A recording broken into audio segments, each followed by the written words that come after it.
Hello বন্ধুরা, আসসালামু আলাইকুম। পাপড়ি মাশরুম অ্যান্ড অ্যাগ্রো ফার্মের পক্ষ থেকে সবাইকে শুভেচ্ছা। আশা করি সবাই ভালো আছেন। অনেকেই বলে থাকেন ছাদ বাগানে কলা গাছ হয় না।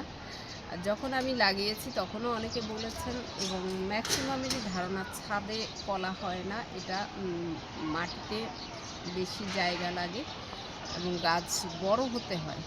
কিন্তু আমি এই কলা গাছ এনেছিলাম অজুফা মাশরুম সেন্টার যখন আমরা ভিজিট করতে গিয়েছিলাম, তখন এই চারাটা গত জানুয়ারি মাসে এনেছিলাম এবং লাগিয়েছি ড্রামে ছাদে।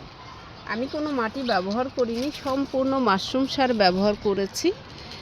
শুধুমাত্র মাশরুম সারের পুষ্টিগুণ এত ভালো, সেটা বলার আর অপেক্ষা রাখে না যে আমি আমার ছাদ বাগানে আমার কাঙ্ক্ষিত কলার ফলন পাওয়ার অপেক্ষায়। অলরেডি কলা বের হয়েছে, এখন শুধুমাত্র বড় হওয়ার অপেক্ষায়।